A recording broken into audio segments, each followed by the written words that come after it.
Hello and welcome to The Price of Music, brought to you by Music Ally. It's the show that enjoys nothing more than pondering the finances of the music industry while trying to make sense of this weird pop music landscape that we live in. I'm Steve Lemack, he's Stuart Dredge. If you want an easy guide to what's going on in the music biz and how it all works and how the figures stack up, then here we are every week. This week, good news, some good news, at least in the annual UK Music Report. The 1975's Great Disappearing Song Mystery solved. Also, two more grassroots venues have their futures secured, and records made out of coal dust. But first, as is tradition, this week's impressive stats. Stuart, this week's big figure is? My big figure this week is 713 million, this is how many people are listening to Spotify every month, according to its financial results, which came out last week. So it's got 713 million listeners, so there are 2 points here. One is a year ago, it had 640 million. So it's added, 73 million people in a year. And you know how we talk quite a lot about people launching boycotts of Spotify or saying cancel your subscription and protests. This kind of puts that in perspective where actually it's not really having an impact. It's growing pretty well still. And the other point is there was financial results, and Spotify's operating profit last quarter alone was 582 million euros. Right. And this is one of the things about Spotify. People say, oh yeah, it loses loads of money, doesn't it? But no, not anymore. They're making a lot of money and they're growing fast, despite all the stuff we talk about that's controversial. Yeah, because it is, there was a point where it was posting loss after loss after loss. But as you say, in recent times, no, they're very much in profit now. Very much so, yes. So it's interesting. It's a picture of the biggest streaming service in terms of paying people. It's 281 million people paying for Spotify now, or at least on a paid account. Some of them are apparently. Yeah. So that's the kind of top of the market, and everything else is kind of in its wake at the moment. Okay, three interesting stories from the past week, which we thought would be good to touch on. We'll start with this, which only came out this morning. It's a new report which reveals that music's contribution to the UK economy last year was a record £8 billion. This is the annual UK Music Report. As I say, only came out this morning, Wednesday morning, so I've only had a very brief chance to scan it. But you've seen this ahead of its embargoed release, I think. So what are the headlines, the major headlines, Stuart? Yeah, so it's that usual thing with an industry report where it's kind of some good news and some not so good news. So the good news is, like you said, £8 billion. That's music's value to the economy last year. A new record. It's up from 7.6 billion the year before, which is about, I'm trying to work it out in my head, it's 5% growth maybe or something. And the other thing is UK music exports. So the value of British music around the world outside the UK, that grew by 5% to £4.8 billion, which is another new record. So it kind of sounds like pints all round, hurrah. But there's a downside to this, and UK Music in this report. So UK Music is the umbrella body, isn't it, for the music industry? So everyone else is below it. And it pointed out that the rate of growth is slowing. So I looked this up. Last year, the economic value had grown by 13%, and exports had grown by 15%, and now it's down to 5%. So it's a very big slowdown in the growth of this money, even though it's still a record. Yeah. So I thought it was interesting, really. So it was kind of a big figures, but we've got some problems, was the gist. I did notice there was quite a lengthy quote from, I think, Yvette Cooper, talking about, the value of British music around the globe. And so I'm thinking this is something we touched on, I think, when Kevin Brennan, Lord Brennan, was on the programme the other week.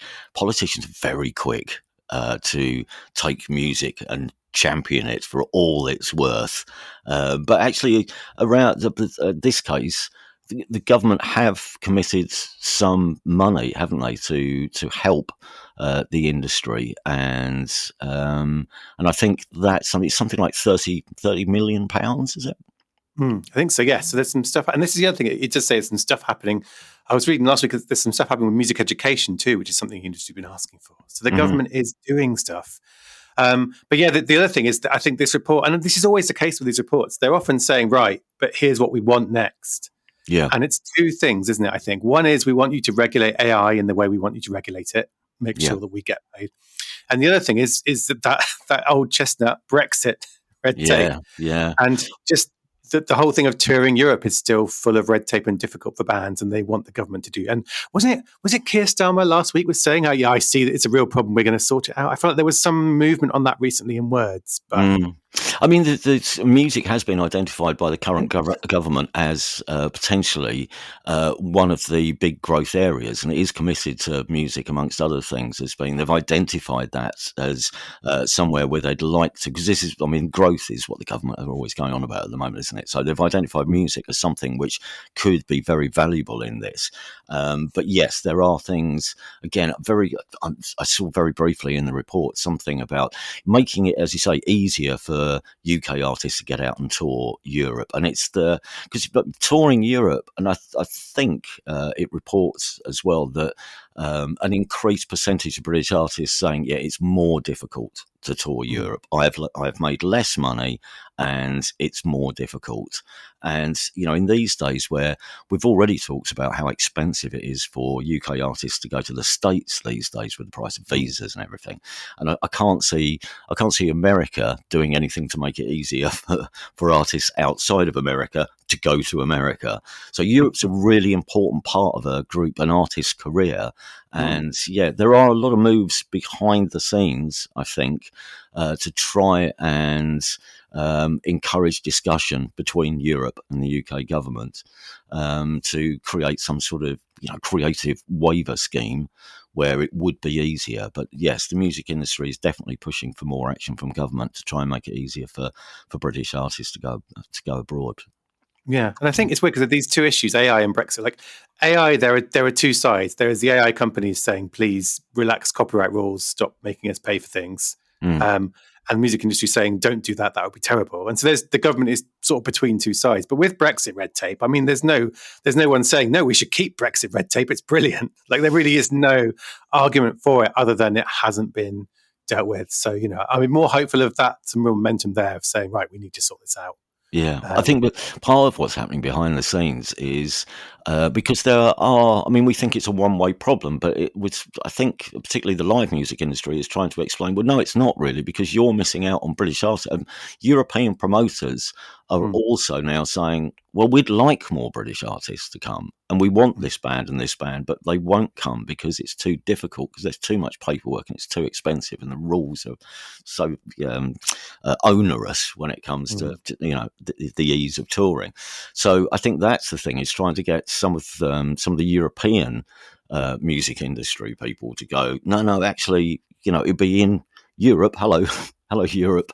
The powers that be in Europe. Actually, we want it as well. We're the ones missing out too. And if you can make that argument, it'll be easier than just the UK saying, sorry, we left you, but can we come back in? With our guitars, yeah. Yeah, with our guitars. Yeah, exactly that.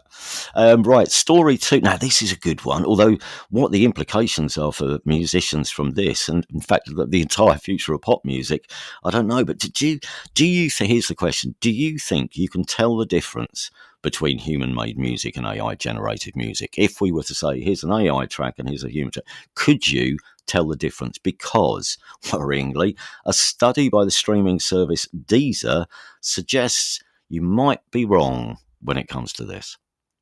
Almost certainly wrong. So this is fascinating, because I think we would probably say the same, wouldn't we? We can tell an AI track from a human track, because we love music. But yeah, so this is Deezer. So Deezer's really been banging the drum about AI music and the issues around it this year. And this release, I'll get into a survey in a minute, but this release came with this new stat that Deezer is now getting 50,000 fully AI-generated tracks uploaded to its service every day. Every day. And that is 34% of all the music uploaded. So 50,000 AI tracks every single day. I mean, as much aside from anything else, I mean, that's good for the environment, isn't it? Just 50,000 tracks a day. Do you remember we used to write, was it landfill indie was a genre a few years ago? But this is landfill music, and it was in January. This was 10,000 tracks a day, which tells you what's happened this year. But anyway, that's the background to this. But yeah, so Deezer surveyed, I think it's 9,000 people in 8 countries about AI music, and it asked them what they think about it and how they feel about it. But it also played them 2 fully AI songs and 1 human song, and asked them to tell which was human, and 97% of people got it wrong. 97. Really? I mean, is that now down to the standard of the AI tracks that they've become more believable, or that they sound more musical? Or is it just the improvements in AI itself? Then, I mean, yeah. And what we don't know is what songs were played. It could have been two really rubbish human tracks. And, but yeah, I mean, so it says that we got to this point. And the fascinating and the good news slightly is that Deezer sent me their country breakdown, because it would say 8 countries. Turns out Brits were the best at spotting the AI track, because 5% of us got it right. Right. Whereas in Japan, only 1% of people got it right. So there's something to be sort of mildly boasted about there, but not much. Yeah. But, I mean, is this something we should be worried? I mean, it makes me very, very nervous, all of this. I think it makes all of us, it's like there's something uneasy about it, isn't it? That we might not know. And actually, so this survey also asked people how they felt. And it said, I think it was saying like 2/3 of people said they would listen to AI generated music at least once out of curiosity. And I think, again, that a lot of us feel that way. But then 45% they'd like to filter it out on the streaming services, and 40% said they would skip without listening if they knew it was an AI-generated track. Right. So there is a feeling out there of people, they don't want to listen to this stuff. And yet what the survey shows is that we might not know unless it's, and this is what Deezer's point of view, because Deezer is one of the first streaming services to label music when it thinks it's AI-generated. It said, this is AI-generated. So you know, and it won't be recommended to you. And if you find it, you will know exactly what it is.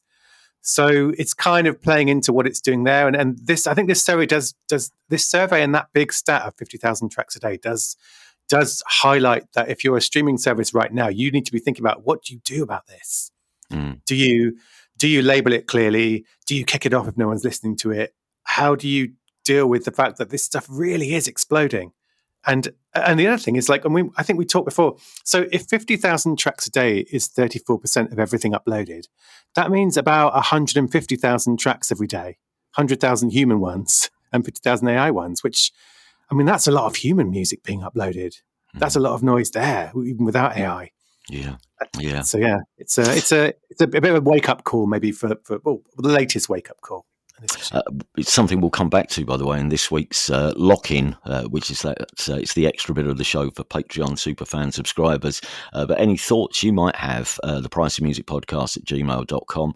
Story 3 this week.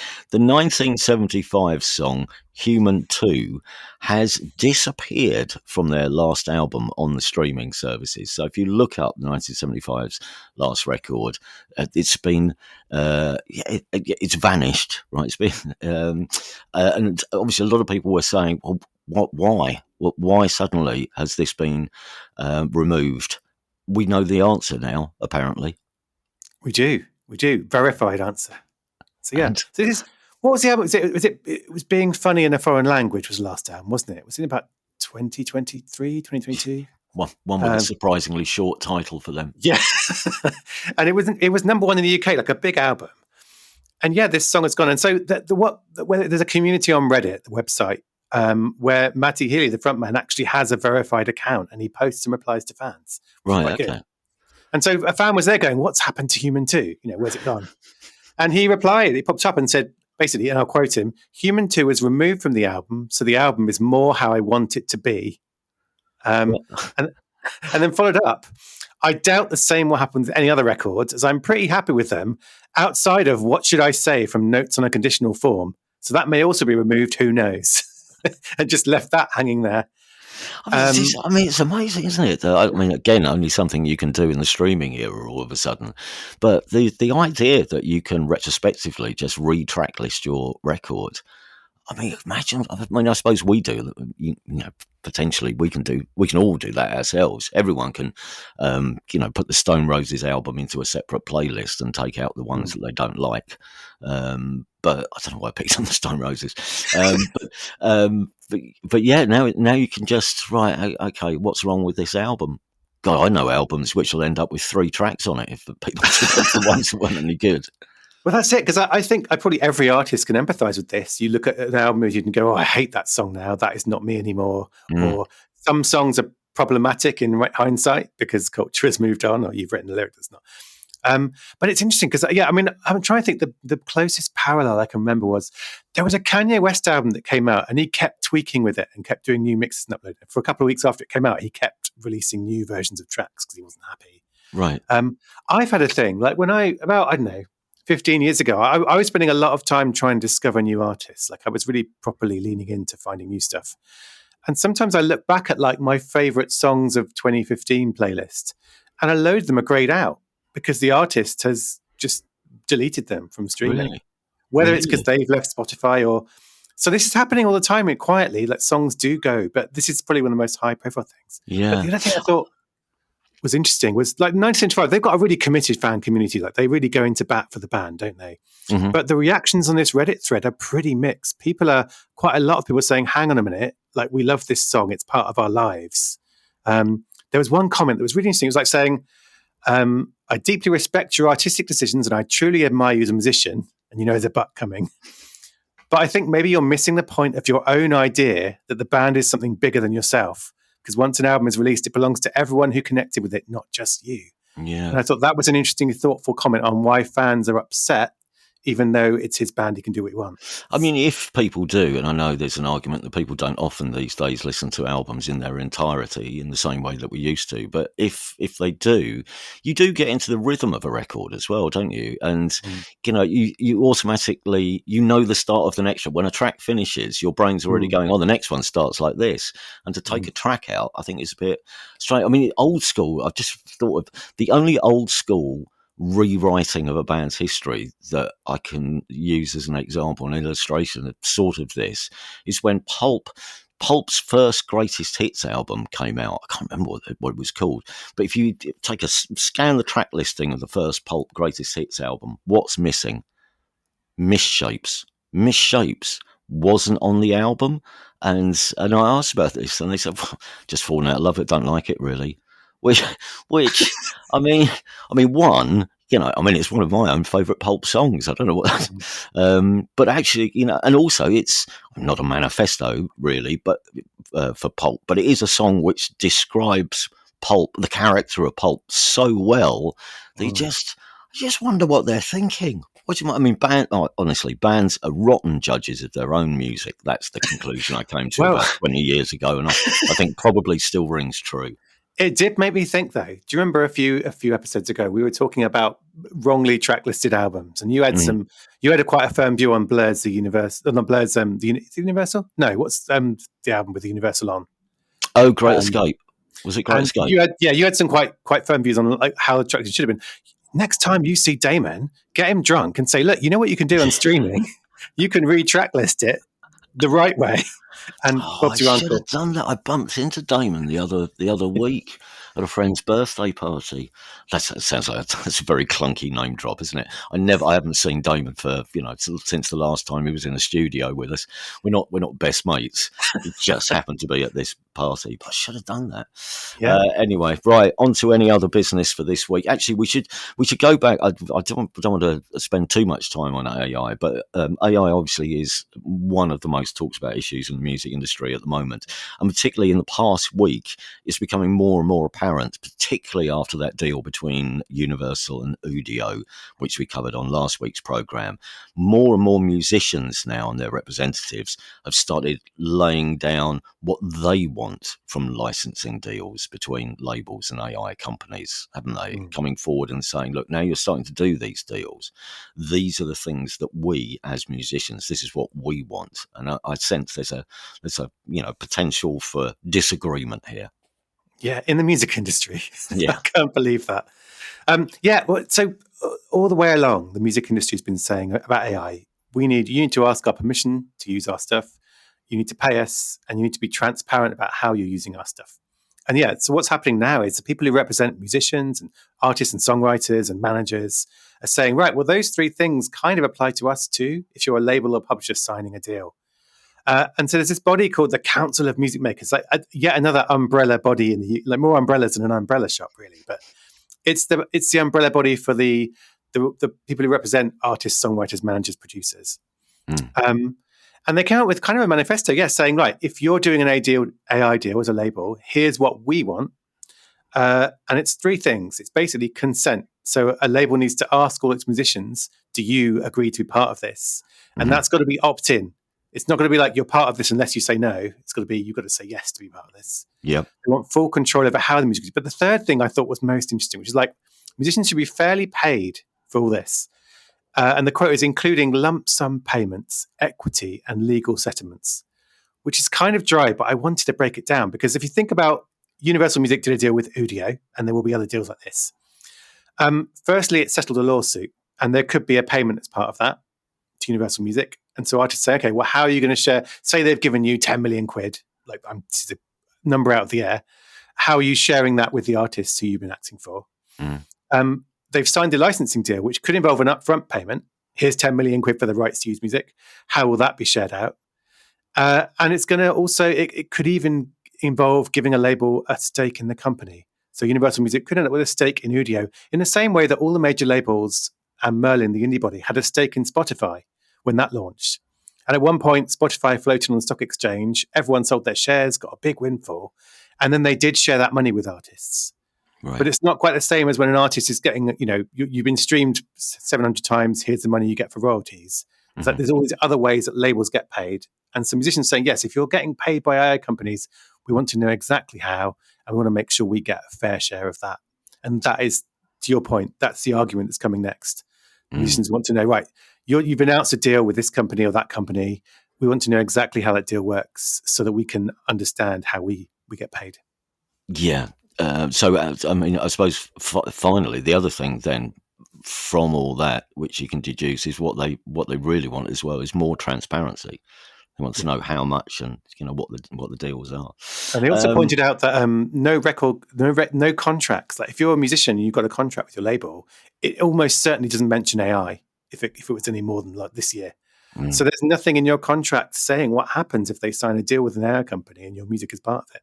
Yeah. And so the musicians' bodies are saying, right, you can't just go and do this without asking our permission because our contracts don't cover it. So that's the argument brewing as well. It's like there's no contractual clause that lets you do anything without asking us first. And that's their view. We'll see. Music venue properties, we should mention. I don't know if anyone saw this, but the MVP last week secured the future of two more venues, which was from memory, it's the Craft in Bristol, isn't it? And amazingly, a venue which I really like, the Joiners in Southampton, which is a lovely little venue. So we should explain what Music Venue Properties is, just in case it's passed anyone by. Yeah, well, it was set up by the Music Venue Trust, the charity, and it's basically it raises money from fans and from the industry, and it goes and buys venues that are in danger of closing. And so I think it's the 6th and 7th venues now, so it's got 5 more before that, and it's trying to buy more. And the idea is it owns the venue, so they can't be kicked out by property developers. And it makes sure they have fair rents, and it will contribute towards the maintenance every year to make sure they can keep things. I mean, there's a really funny phrase, like a supportive and benevolent landlord, which is not a phrase you hear a lot in the world. But I was looking at the list of gigs these venues have had, which just kind of hits home why they're important. Like, I think the Joiners have had Arctic Monkeys, Coldplay, Ed Sheeran, Green Day, Radiohead, Oasis, PJ Harvey, like, in 1975, to go back to our earlier story. Like, I think the Crofts had Arctic Monkeys and Sheeran and Idols and Bring Me the Horizon. Like, it's a really like these are small venues, and they've had all these amazing artists, and they were going to close if this hadn't happened. Yeah, so, I think I read a post. Might have been yesterday, saying that more than 2,000 individuals had now invested in the scheme. So just fans. So there's at least 2,000 shareholders who all own a bit of each of these venues. I mean, it's a great. It's a great initiative. This alone won't save all the venues that are under threat at the moment, but as a long-term plan, I mean, it's hard to fault, isn't it? Everyone wins from this. We're going out on Wednesday this week, and I think so. They've got their crowdfunding campaign for the next set of money they want to raise. It finishes this Friday, 30th, or Thursday, maybe 13th November, and they're trying to raise 1.5 million. They're up to 1.3 million pounds. So if you listen to this, and this is interesting, go and look for Own Our Venues crowdfunder, because you could end up owning some bricks in those Yeah. amazing venues and the history they represent. And just as a final pointer, and it's not, you are not giving your money away. It's not a donation you'll never see again. It's investment in a charitable organisation which will pay you interest. So, yeah, as I say, who doesn't win out of this?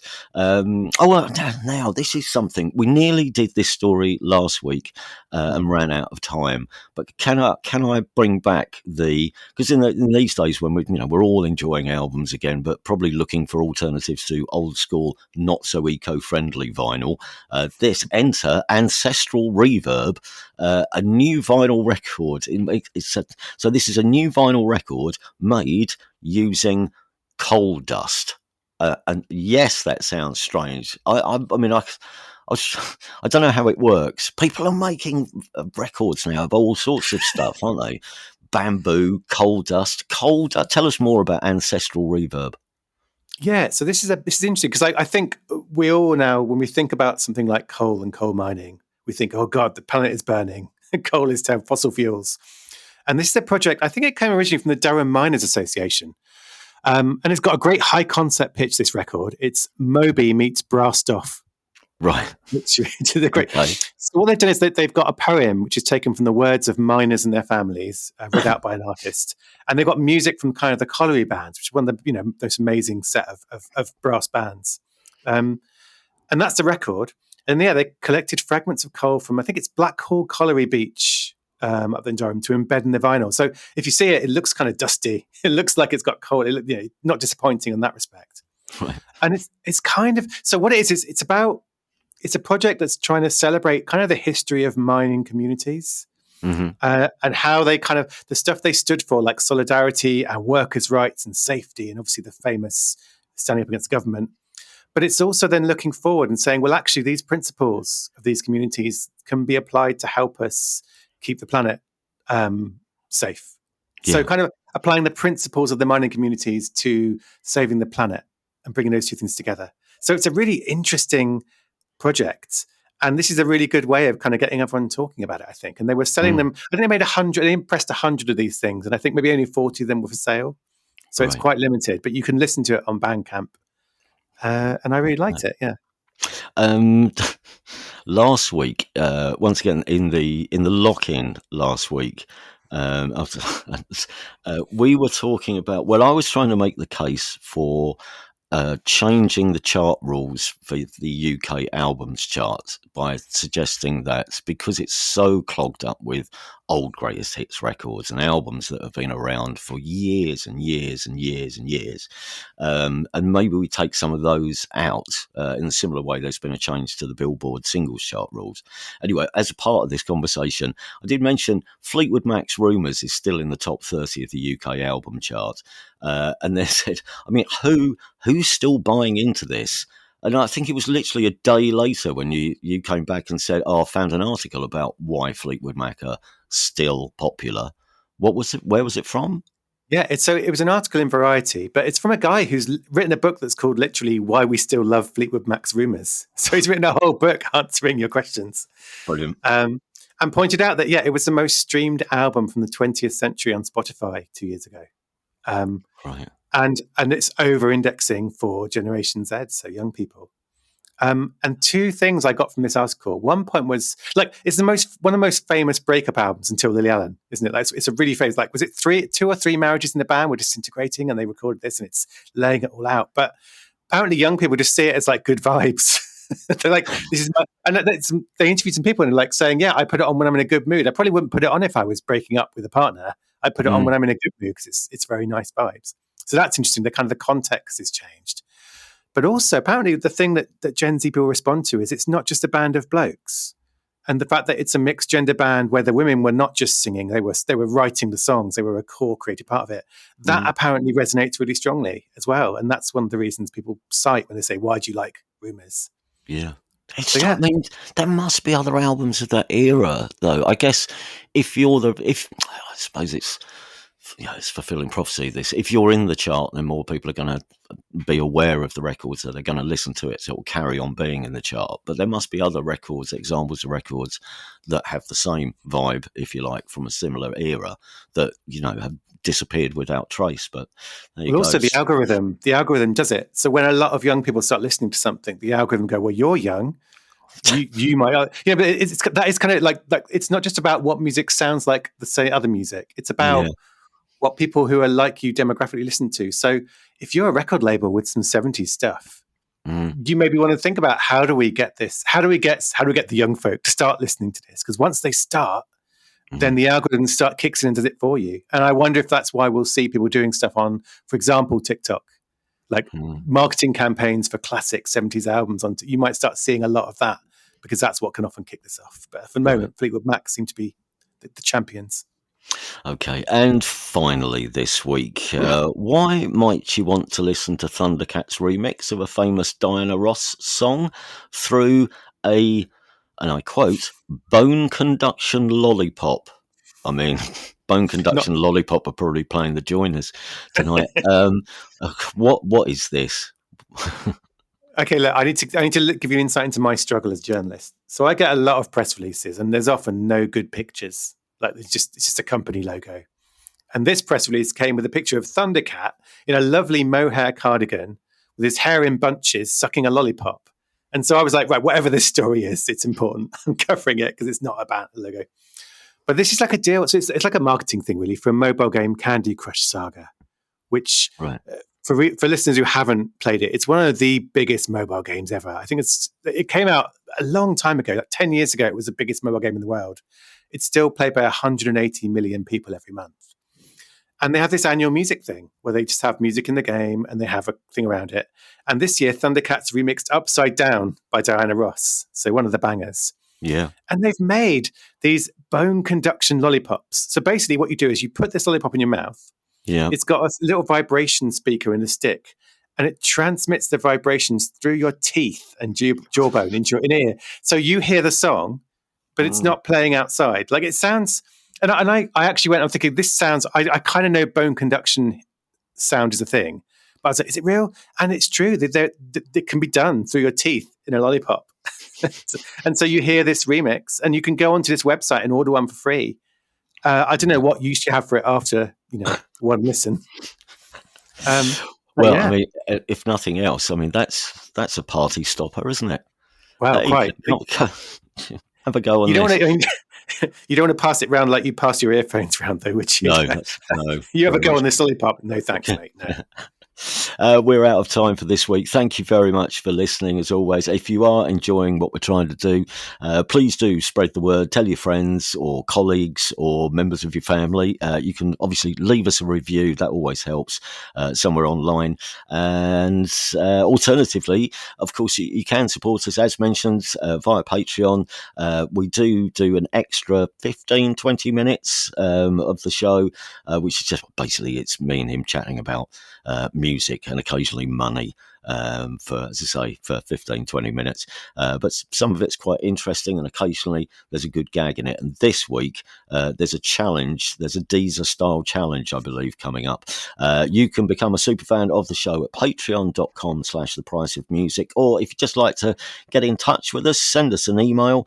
The email address, thepriceofmusicpodcast@gmail.com. Any questions that you'd like us to attempt to answer, anything you don't understand about the music industry, or how it works, we'll do our best to guide you through it. The Price of Music Podcast at gmail.com. We'll be back next Wednesday. Thanks again for listening. Cheerio.